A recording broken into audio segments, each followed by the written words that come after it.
Bom, vamos lá, né? Vocês já conhecem aqui o nosso canal aqui da Receive, canal que fala sobre gestão de contas a receber, gestão eficiente de contas a receber, significa, né, uma gestão que leve a melhores resultados, significa maiores taxas de pagamento, menor inadimplência, melhor experiência ao cliente. Falamos aqui sobre a cobrança de devedores em atraso, né, quando os clientes não pagam os seus compromissos. Falamos sobre a gestão de recebíveis de modo geral. Além disso, nós conversamos bastante aqui sobre o mercado de crédito também, né? Porque não dá para conversar sobre a cobrança, a recuperação de crédito, sem conversar sobre o mercado de crédito. Tampouco é possível, né, ter um processo eficiente de recuperação de crédito, de cobrança ou de gestão de recebíveis sem conhecer profundamente também a dimensão do crédito, da concessão, da gestão do risco de crédito, né? Então, também aparece bastante por aqui. São temas que eu gosto muito de conversar. Aliás, na academia também tem uma conversa bem interessante, uma dedicação muito grande. E quando eu falo academia aqui, não é academia não é de musculação e tal, é academia, não. É a velha academia de Platão, né? Estamos longe dessa academia de Platão, mas me refiro aqui ao meio acadêmico. Muito bem. Bem, também conversamos sobre a inovação, sobre inovações de modo geral. Afinal de contas, a Receive como uma plataforma mais inovadora para a gestão de contas a receber, para a gestão de recebíveis, especialmente ajudando grandes empresas, né? Não poderia deixar de fora aqui esse tema também. E nessa linha, pegando carona no assunto inovação aqui, eu vou pegar, pessoal, fazer um pouco diferente aqui do que os vídeos anteriores. Eu vou pegar uma IA generativa dessas de bate-papo e vou fazer uma pergunta a ela. Na verdade, perguntarei sobre algum ditado popular relacionado ao mercado de crédito. E eu quero saber o que ela vai me trazer e depois a gente faz uma reflexão a respeito disso, tá bom? O que vocês acham? Boa? Vamos em frente então. Até já, pessoal. Pessoal, peguei aqui a minha IA generativa, tá? Já batizei de Laura, então eu vou conversar com ela e vou pedir um ditado popular relacionado ao mercado de crédito e vamos ver o que ela nos traz. Depois a gente segue em frente. Oi, Laura, como vai? Tudo bem? Oi, Pedro, tudo ótimo por aqui. E com você? Ah, Tá tranquila? por aqui está tudo ótimo. Vamos lá. Laura, eu gostaria que você me dissesse um ditado popular bem comum relacionado ao mercado de crédito para a gente conversar. Estou fazendo um vídeo aqui para a minha audiência, aqui para o nosso grupo aqui, né, de conexões. Por favor, me diga um ditado popular aí bem interessante. Ah, eu tenho um ditado bem conhecido. O bom pagador paga pelo mal pagador. É aquela ideia de que quem paga direitinho acaba compensando os que atrasam, influenciando nas taxas de juros. Legal, né? Muito boa. Na verdade, esse ditado popular é realmente muito comum. Sempre aparece esse tipo de comentário quando estamos no encontro familiar ou naquela famosa conversa de botequim, né, de boteco. O que você acha, não é verdade?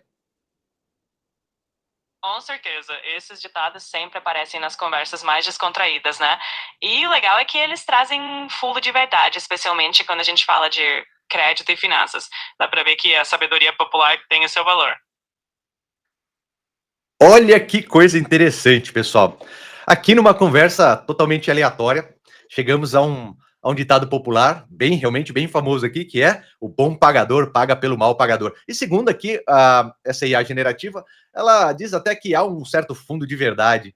Bem, vamos refletir a respeito desse ditado, dessa afirmação. Vocês acreditam realmente que o bom pagador, aquele tomador que sempre paga suas contas, que não atrasa pagamentos, que não entrega default ao credor, ele paga uma taxa de juros para compensar os maus pagadores. E quem são esses mal pagadores? Aqueles que atrasam pagamentos, entram em inadimplência e muitas vezes entregam default ao credor. E aqui são aqueles que a gente acaba lidando, né, na gestão de contas a receber, na cobrança, né, são aqueles clientes que acabam exigindo, né, uma atenção maior do nosso fluxo operacional, né, aqui nas empresas, para que a gente consiga recuperar aquele capital, receber aquele capital, e para isso a gente tem que aplicar ações, oferecer uma política de negociação, enfim, existem várias possibilidades, vários caminhos, né, para que não só a gente recupere o capital, como também deixe o cliente satisfeito, né, e volte a fazer negócio com aquele cliente. Mas voltando, né, ao nosso ditado popular,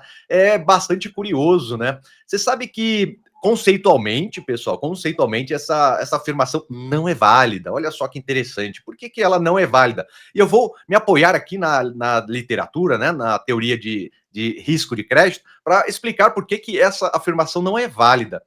Bem, a resposta ela não é complexa. na verdade, ela é relativamente simples. E ela começa por uma premissa, né? Quando a gente fala que o bom pagador paga pelo mau pagador, na verdade, a gente está assumindo uma premissa que ela é muito forte, ela não é válida na vida real. Como assim? Que premissa é essa, né? Bem, quando a gente fala que o bom pagador é aquele que nunca traz seus pagamentos, que paga em dia, que não entrega um default ao credor, a gente está assumindo aqui uma premissa de que esse tomador, né, esse devedor, ele é um devedor livre de risco de crédito, é aquele que não pode oferecer um default, ele não tem a menor possibilidade de oferecer um atraso de pagamento, né, ou um default.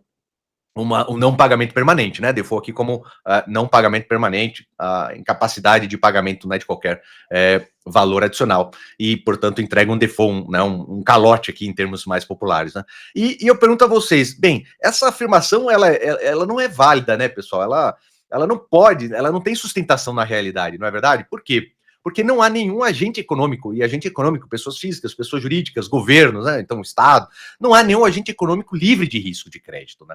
A própria taxa básica da economia, né, de uma economia, não só aqui no Brasil, ela espelha o risco, né, o risco de crédito, por isso que ela remunera aquele capital. Quando uma pessoa física solicita uma linha de crédito, ela recebe ali uma taxa de juros, ela precisa pagar uma taxa de juros, porque ela espelha a remuneração do contrato, daquele investimento em crédito e o seu risco. Quando uma empresa capta uma linha de crédito, da mesma forma, ela paga uma taxa de juros. Portanto, não há, né, nenhum agente econômico livre de risco. Então, o tal do bom pagador, né, ele não sendo livre de risco, significa que ele tem risco de não pagamento, né?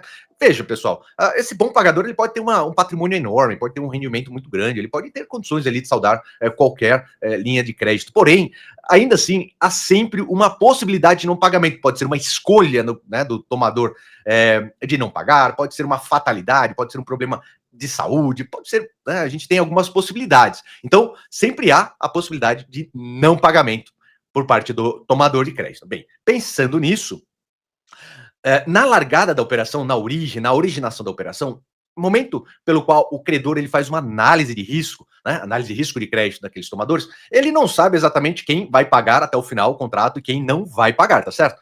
Porque, vamos lá, se o banco, o credor, a empresa, né, de varejo, enfim, se ela aprova aquela operação, aquele pagamento parcelado, aquele financiamento, aquele empréstimo, se ela aprova aquela operação um tomador, significa que ela acreditou, né? Crédito vem de crer, de acreditar, né? Então, teve lá uma esperança de que o cliente pagaria até o final. Aliás, quando o processo de análise de risco de crédito, que está lá, embutido no motor de crédito, num processo estruturado de análise, quando o cliente passa pelo processo e ele é aprovado e recebe o crédito, significa que ele foi validado, o risco daquele cliente foi validado, ele está dentro da zona de aceitação da política de crédito e o cliente recebeu crédito, a empresa, então, ela acredita, ela tem, né, convicção, embora o risco esteja lá, né, mas ela realmente acredita que o cliente vai pagar porque colocá-lo numa zona de aceitação. Joia. Bem, então, dito isso, significa que vamos pensar ali em 100 tomadores, tá? 100 tomadores entraram na carteira de crédito, porque foram aprovados na concessão, receberam lá seu capital, o capital que eles demandaram, e o banco, o credor, acredita que esses 100 tomadores vão pagar até o final. Só que o banco não sabe ali na origem da operação, quem vai dar default. O que o banco sabe, porque ele faz estimativas estatísticas, é que há um certo risco de crédito em cada um daqueles tomadores. Eu posso até pensar num grupo homogêneo de risco aqui, nesses 100 tomadores. Vamos imaginar, então, que esses 100 tomadores apresentam uma possibilidade de não pagamento de 2%. Uma probabilidade de não pagamento de 2%. Significa que tomadores em 100, nessa carteira de 100 tomadores, podem não me pagar, né, durante a vida deste contrato. Bem, pessoal, 2%, 2 em 100. A pergunta que fica é, quais, né, ou melhor dizendo, quem serão esses tomadores, né? Desses 100 tomadores, quem vai me dar default? O banco não sabe, o credor não sabe. Mas ele sabe que 2 nesse conjunto de 100 podem não me pagar. Mas quem será? Não sabemos na largada. Se nós soubéssemos, né, na posição de credores, nós não emprestaríamos para esses 2 tomadores, tá certo? O que é muito intuitivo. Muito bem. Sabendo que nós não sabemos quem é, sabendo que não sabemos, essa foi muito boa, entendendo que a gente não consegue saber na largada, na origem da operação, quem vai me dar um default ao final ali, né? Significa que todos podem me dar um default, né? Porque se a probabilidade de default de todos eles está ali em 2%, e assumindo ainda, né, ausência de correlação de riscos numa carteira diversificada, bom, sabendo que eu tenho lá 2%, todos eles são propensos a não me pagar em alguma medida, nessa medida de risco. Né? Eles podem não me pagar nessa medida de risco. Agora, eu vou da origem da operação até o final, vou acompanhando aqueles clientes, né, aquela carteira. E ao longo do caminho, eu vou identificar, né, vamos imaginar aqui que realmente consolidou aquela probabilidade de default, aquela expectativa, né, e 2 clientes não me pagaram daqueles 100. E foram 2 clientes ali que, por razões particulares, né, não puderam pagar até o final seus compromissos. Bem, aí eu falo para vocês, né? O bom pagador paga pelo mal pagador, aquele ditado, né? Bem conhecido, aquela conversa boa de boteco. Bom pagador paga pelo mal pagador. Aí você vai me dizer o seguinte: olha, realmente começou a ficar um pouco estranha essa afirmação, porque, na verdade, todos ali da carteira podem ser bons pagadores e, ao final, todos podem ser maus pagadores nessa definição, né? Aliás, eu nem gosto de usar, nem uso no meu dia a dia esse tipo de definição, bom pagador e mal pagador. Eu, como profissional de risco de crédito, eu costumo dizer um cliente de maior risco, um cliente de menor risco, de médio risco, e preferencialmente até atribuindo uma nota para ele, né, um score de crédito, uma nota de crédito, para dentro, né, referenciando em um sistema de classificação para conseguir transmitir de forma mais clara aquilo que eu estou querendo dizer a respeito, né, do risco do cliente. Muito bem. Dito isso, por que não é válida essa afirmação?